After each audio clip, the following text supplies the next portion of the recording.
अंततः कैलाश विजय अगले मुख्यमंत्री होंगे। रमेश मेंदोला ने राजनीति से संन्यास लिया और ईश्वर मालिनी गौड़ ने कहा कि एक अच्छा नेता है और दुखद है मतलब उनका राजनीतिक संन्यास लेना। गोपी नीमा को बुलाया गया, भोपाल विकास प्राधिकरण इंदौर की अध्यक्ष के लिए वापस बुलाया गया है। नगर निगम इंदौर को जो एक बार फिर स्वच्छता का तमगा 8वीं बार का नहीं 8वीं बार के मिला 8वीं बार का मिल गया है। इसके अलावा जो खबर हम बात कर लेते हैं तो एकलव्य को जो है नई कमान सौंपने की तैयारी की जा रही है और इस पर आकाश विजयवर्गीय ने कहा है कि वो युवा नेता और वो आगे अच्छा काम करेंगे भाजपा में।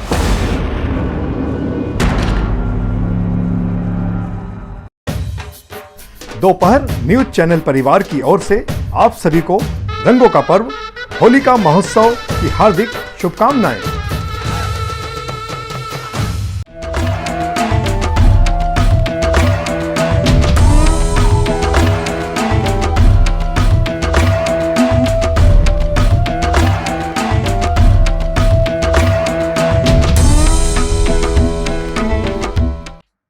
नमस्कार।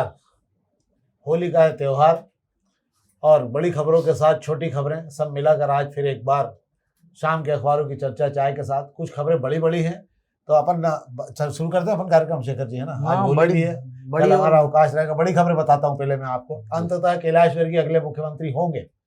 इसके अलावा रमेश मेंदोला ने राजनीति से संन्यास ले लिया। 4 चुनाव जीतने के बाद भी अगर यही हंस रहे तो क्या फायदा, उन्होंने कहा। और ईश्वर मालिनी गौड़ ने कहा कि एक अच्छा नेता है और दुखद है मतलब उनका राजनीतिक संन्यास लेना। गोपी नीमा को बुलाया गया, भोपाल विकास प्राधिकरण इंदौर की अध्यक्ष के लिए वापस बुलाया गया है।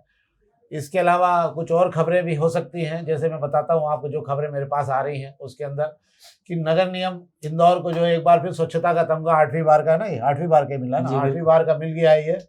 और इसके अलावा जो खबर हम बात कर लेते हैं हम तो एकलव्य को जो है नई कमान सौंपने की तैयारी की जा रही है और इस पर आकाश विजयवर्गीय ने कहा है कि वो युवा नेता और वो आगे अच्छा काम करेंगे भाजपा में। ये चौंकाने वाली ब्रेकिंग खबरें शहर में कब आ गई? नहीं, ये हो सकती है। अच्छा, हो सकती है, ये खबरें हो सकती है। ये खबरें मतलब आपने चौंका दिया, बड़ी खबरें आ गई, बड़ा। नहीं, मेरा ये है कि ये भविष्य की खबर है। मुझे ऐसा लगा कि ये खबरों की जानकारी भी लोगों को होना चाहिए, ये सब हो सकता है। आप देख नहीं रहे हो क्या, कैलाश विजय अगले मुख्यमंत्री के प्रबल दावेदारों में इसी बार थे वो तो, है ना। रमेश मेंदोला 4 बार के बाद ही मंत्री नहीं बन पा रहे बेचारे, बताओ आप। तो मतलब इससे गुस्सा हो के वो त्याग करने वाला, राजनीति छोड़ने वाले हैं। अपन ने सोचा कि 4 बार लिखते रहो, संपादक भी बना, तो लगता है कितनी बार खबर लिखाएगा भाई। तो इसके अलावा भी जो खबरें गोपी नीमा अब ये आखिरी बारी है। तो गोपी नीमा जी तो अब रिटायरमेंट की उम्र आ गई, आप उनको आईडिया में बिठाने जा रहे हैं। राजनीति में कभी कोई रिटायर नहीं होता। प्रधानमंत्री खुद ये बोल चुके हैं कि राजनीति में रिटायर हाँ, वो खुद रिटायर्ड होना नहीं चाह रहे हैं, इसलिए अब वो सब बातें खत्म हो गई। पर इस खबरों पे आप ध्यान रखिएगा, ये भविष्य की खबरें। पर मूल खबर पे शुरू करें मनशेखर जी। अच्छा, भविष्य की खबरें हैं। तो अपन आज शहर में अपन खबर शुरू करते हैं। हम आज फिर वही अग्निबाण से खबरें शुरू करते हैं और अखबारों में आज खबरें बहुत ज्यादा है नहीं, ढूंढ ढांड की निकाली है। शेखर जी ने ढूंढ ढांड कर उस पर चिंतन किया है आज खबरों पे। एक तो ये अच्छी बात हो रही है शहर में कि चौराहों पर लगे जो कैमरे हैं उनने अभी तक 236 अपराधियों को ढूंढ के निकाला है। ये कौन से लोग हैं जो इधर उधर अपराध करने के बाद में भाग जाते हैं? इनको इन्हीं कैमरों पे बिल्कुल कंगा लगा के निकाला गया है, इन लोगों को छान छान के, और ये पकड़ाए हैं। और ये एक बड़ी उपलब्धि मुझे लगता है इंदौर के चौराहों पे जो चालान बन रहा है उसको लेके। हालांकि चालान घर तक नहीं पहुंच पा रहे, ये अलग बात है। सही बोल रहे हैं आप, बिल्कुल सही बात है। ये जो आप खबर आप देख रहे हैं, ये मुख्यमंत्री मोहन यादव कह रहे हैं कि इंदौर में 236 अपराधियों को कैमरे की नजर से पकड़ा गया है। इंदौर में जो ITS का नया सिस्टम लगा है उसको लेकर एक सवाल उठाया था विधायक महेंद्र आडिया ने। उस सवाल का मोहन यादव जवाब दे रहे थे कि इस कैमरे का मतलब सिर्फ चालान बनाना ही नहीं है, अपराधियों को भी पकड़ना है। उन्होंने हालांकि ये भी बताया है कि इन कैमरों ने 14 महीनों में 9 लाख से ज्यादा चालान बना लिए हैं। मतलब 9 लाख से ज्यादा उन लोगों के चालान बने जो बगैर हेलमेट लगाए शहर में घूम रहे हैं। कारों के भी चालान बने हैं। पर एक बड़ी अच्छी उन्होंने जानकारी दी है कि इसमें नगर निगम की एक भी गाड़ी का चालान नहीं बना हुआ है। कितने ईमानदार है नगर निगम के लोग, आप समझेंगे कि नगर निगम की एक भी गाड़ी का चालान नहीं है। बड़ी ही ईमानदारी से चलते हैं, पीली गाड़ियां भों भों बजाती हुई हर सिग्नल को तोड़ती हुई निकलती है। पर चूंकि वो जो कैमरे लगे हैं, जो तीसरी आंख जो सरकार ने या नगर निगम के सौजन्य से ITMS लगा हुआ है, उसकी आंख में ये फिट कर दिया गया पहले से चिप में कि आपको नगर निगम की गाड़ी को चालान में नहीं बनाना है। अच्छा, हूटर भी नहीं बचाते, बहुत ही शरीफ लोग हैं। तो एक तो हूटर भी कहीं कचरे की गाड़ी नहीं बजाती, ये भी अच्छी बात है। कुछ खबरें पढ़ देता हूँ। अवैध परिवहन करने वाले 26 डंपरों को पकड़ा गया है और आवारा कुत्तों को लेकर हाई कोर्ट से कोई राहत नहीं मिली। तो आवारा कुत्तों के मामले में क्या राहत मिल सकती है यार? आवारा कुत्ते तो बस कम ही करना है, बस आपको तो नसबंदी करते रहो। और वो उनसे जो लोगों को डॉग बाइटिंग के जो मामले बढ़ रहे हैं उसको लेकर याचिका लगी थी और उसमें राहत मांग कर रहे हैं। अब राहत मांग इसलिए नहीं कर सकते कि सुप्रीम कोर्ट का ऑलरेडी उसमें एक डिसीजन हुआ है। हाँ, मतलब आप तो कुत्तों से राहत मांग सकते हो, आप आगे तो किसी से नहीं मांग सकते हो, ये अलग मामला है। चलो देख लेते हैं। ये एक और बखेड़ा खड़ा हो गया है। भाजपा ने कहा है कि जावरा कंपाउंड से भी शराब की दुकान हटाओ। यार सरकार आपकी, प्रशासन आपका, शासन आपका, नगर अध्यक्ष आपका, महापौर आपका, विधायक, सांसद सब आपके, तो एक दुकान क्यों हटवाना चाहते हो? जावरा कंपाउंड क्यों हटाना चाहते हो? अभी वहां गए थे भाई साहब, कौन से भाई साहब, मनीष मामा गए थे, तो वो 2 दुकानें वहां हटवाने की चिट्ठी लगाया है और भी 1-2 लोग जा रहे थे। सब एक साथ जाके सारी दुकान हटवा देना है। बस अब समस्या ये है कि जब 1 अप्रैल को जितनी भी दुकानें लगेगी ना, उसको लेकर अभी तो 2 ही लोग निकले हैं बाजार में, अभी और लोग निकलेंगे और भाजपा पार्षद ही निकलते हैं, कांग्रेस का कोई नहीं निकलता है। जब भी विपक्ष में कांग्रेस बैठी हुई, कांग्रेस का काम है कि शराब दुकान गलत लगी है तो उसका विरोध करे और उसके लिए मैदान पकड़े। अब हम गलत करने में लगे तो क्या हटाएंगे दुकान? अब बात कर रहे हैं, आप जिस दुकान की बात कर रहे हैं, भाजपा कार्यालय के पास की दुकान की बात करें, इस दुकान को हटाने के लिए पहले भी कोशिश हो चुकी है। मंत्री कैलाश विजयवर्गीय जो नशे के खिलाफ बात करते हैं, उन्हीं के बेटे इस विधानसभा से पहले विधायक थे। 3 नंबर से जिस इलाके की दुकान आती है, उन्होंने भी इसका विरोध किया था। पर दुकानें जो है सरकार आवंटित करती है और सारे सरकार के नुमाइंदे हैं, इसलिए सरकार के खिलाफ नहीं जा पाएंगे। हालांकि मोर्चा सुमित मिश्रा के नाम से हवाले से हुआ है कि मैं दुकान हटा के मानूंगा। सुमित मिश्रा जी, मुझे लगता है कि दुकान अगर वो हटा पाए तो उपलब्धि होगी और नहीं हटा पाए तो सुमित मिश्रा जी को मैं एक इसमें उदाहरण आपको और दे देता हूँ हटाने और दुकान नहीं हटाने को लेकर। कि जब पहला चुनाव क्षेत्र क्रमांक 3 से उषा ठाकुर जी लड़ी तो उन्होंने सदर बाजार कलाली के ठीक चौराहे पे कहा था कि मैं असली छतरी हूँ, चुनाव जीतते ही 15 दिन के अंदर ये दुकान हटवा दूंगी। मुझे लगता है शायद दुकान वहीं वो चली गई है और वो दुकान आज भी वहीं कायम है।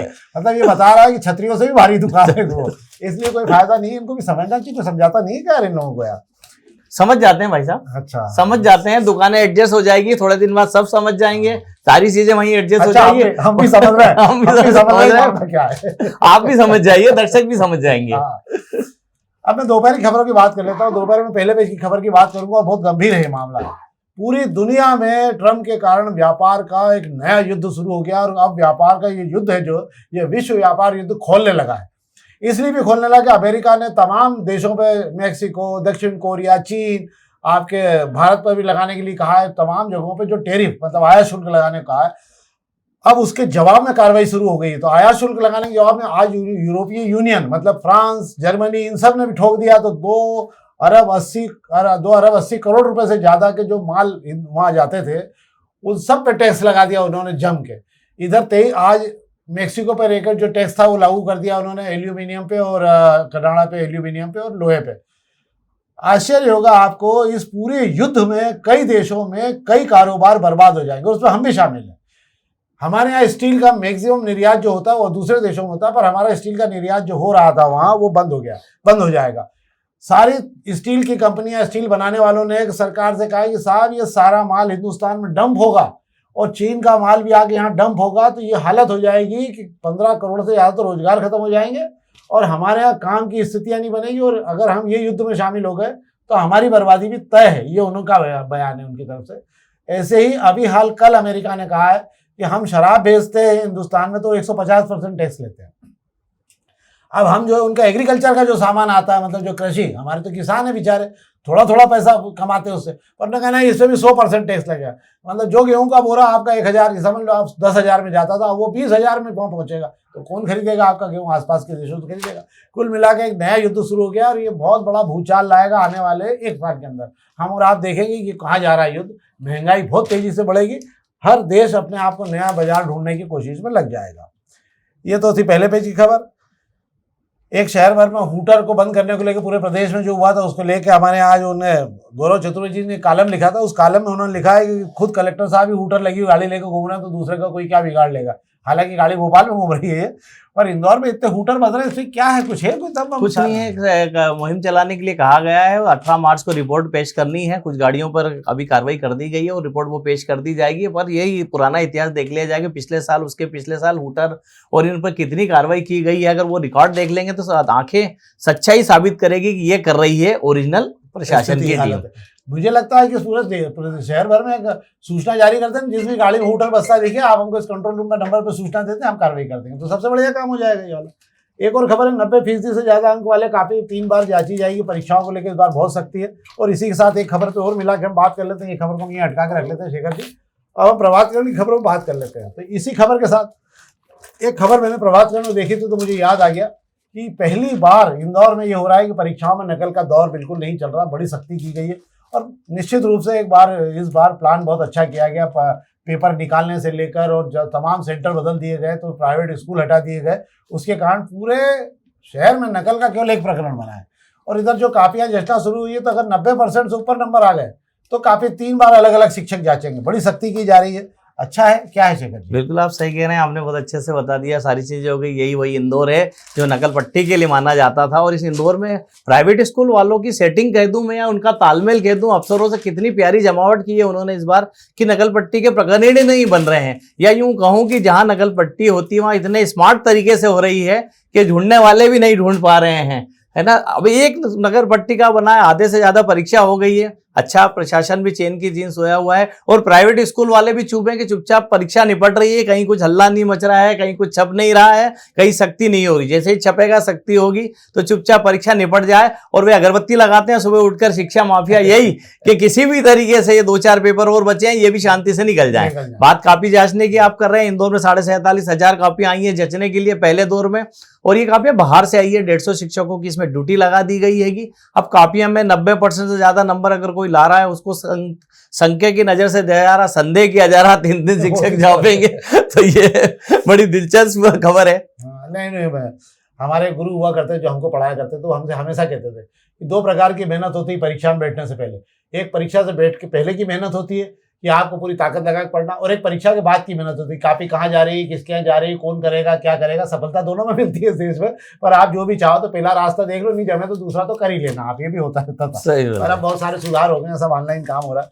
पत्रिका की खबरों में बात कर लेते हैं शेखर जी। पत्रिका की खबरों में क्या बात करें, हाँ नील गाय फसलें रौंद रही है, रोकने कोई उपाय नहीं। यार ये पूरा देपालपुर के क्षेत्र में पहले भी लोग शिकायत करके उसको नील गाय को दूसरा जानवर भी कहते हैं ना, क्या कुछ कहते हैं उसको, बड़ा विचित्र नाम है वो भी, पर नील गाय को लेकर बड़ा वो, और खेतों की फसलें रौंद रही है और उस पर कोई कार्रवाई नहीं, इनको मारा नहीं जा सकता। क्या नील गाय को मारा नहीं जा, नील गाय की जो रफ्तार आप देखेंगे, नील गाय की इतनी तेज रफ्तार है। एक तो नील गाय पकड़ में नहीं आता, इसके बाद उसकी हाइट बहुत होती है, बहुत ऊंची, आपकी जो बाउंड्री वाले उसको भी लांग जाता है, हाँ लांग जाता है। और सबसे बड़ी बात यह है कि ये दिन में नहीं करती है, ये दिन में फसलें चौपट रात में करती है, रात के वक्त खेतों में घुसती है और फसल चौपट करके निकल जाती है। अब दिक्कत ये हो रही है किसानों को रात को टार्च लेकर, रोशनी लेकर करनी पड़ती है, ऐसे घुमा के, तो वो भी इसके इतनी शातिर हो चुकी है नील गायें कि इनको पकड़ पाना बहुत मुश्किल है। ये समस्या इंदौर के आसपास की नहीं है, पूरे देश में ये समस्या है नील गायों को। और नील गायों के लिए एक नियम है कि इनको आप मार नहीं सकते हैं, और नील गाय ऐसे पकड़ में भी नहीं आती है, नील गाय पकड़ से बिल्कुल बाहर होती है। और नील गाय की आप भाई साहब स्पीड की बात कर लें, बड़ी दिक्कत है। रात के वक्त आप इन क्षेत्रों में निकल जाएंगे, जिन क्षेत्रों में आप बात कर रहे हैं फसल खराब कर रही है, आपकी गाड़ी के आगे आ गई, आपकी गाड़ी पे छलांग लगा दी, तो कई हादसे भी पहले हो चुके हैं। ये तो बड़ा विचित्र मामला है। बताओ आप, नील गाय शहर की तरफ नहीं आ रही, गांव में घूम रहे हैं, और चीते और तेंदुए वगैरह शहर तक आने लग गए हैं, तो ये भी क्यों नहीं आ रही? इनको भी आ जाना चाहिए घूमते घामते। इनको शहर में कहीं फसल दिख नहीं रही है, फसल दिखेगी तो शहर का रुख भी कर लेगी। तो ये तो थी हमारी अखबारी खबरें। एक खबर पर हम बात करना चाहते हैं कि आज एक जो नशेड़ियों ने जो एक पार्षद पे अच्छे पत्थर बरसाए और मामला बहुत गर्म हो गया। ये अभी की जो चुनाव अखबारों के निकलने के बाद का जो अपग्रेड है वो हम आपको बता देना चाहते हैं। और पार्षद को अच्छा पथराव करके दौड़ाया गया है। क्या है पूरा मामला? वार्ड 81 के पार्षद जीतू राठौर जो अभी पार्षद बने, ज्यादा वक्त नहीं हुआ है, कमल लड्डा की जगह ये सीट खाली हुई थी वार्ड के उपचुनाव में, ये पार्षद बने हैं। पता चला है कि आज सुबह एक बस्ती में जो है बैठक लेने पहुंचे थे, वहां के लोगों ने शिकायत की कि बगीचे में कुछ लोग बैठ के नशाखोरी करते हैं, उनसे आजादी दिलाई जाए। तो वहाँ पार्षद जी खुद ही मौके पर पहुंच गए कि नशेड़ियों को मैं खुद ही भगा देता हूँ समर्थकों के साथ में। तो नशेड़ियों को उन्होंने वहां भगा तो दिया, अच्छी दोनों तरफ से बढ़िया अच्छे शब्दों का उपयोग भी हुआ, नशेड़ियों को भगा दिया। पर नशेड़ी जाते जाते पार्षद जी और समर्थकों को बढ़िया पत्थरबाजी कर गए हैं। तो बेचारे पार्षद जी के पास कुछ बचा नहीं था कि नशेड़ियों से दो हाथ करते, तो वे सीधे थाने, द्वारकापुरी थाने पहुंच गए हैं और वहां से ऐलान कर रहे हैं कि मेरे वार्ड में ये सब नहीं चलने दूंगा। तो पार्षद जी को जानकारी होनी चाहिए कि द्वारकापुरी इलाके थाने के आसपास के जितना एरिया, वहां जितना नशा बिकता है, उतना नगर निगम के कुछ जो चुनिंदा थाने उसमें वो द्वारकापुरी थाना भी शामिल हैगा। तो नशा रोकना के लिए वो जो बात कर रहे हैं उस पर वे कायम रहना होगा और उन्हें मैदानी फिर पकड़ना होगा जीतू राठौर। हाँ नहीं ठीक बात है।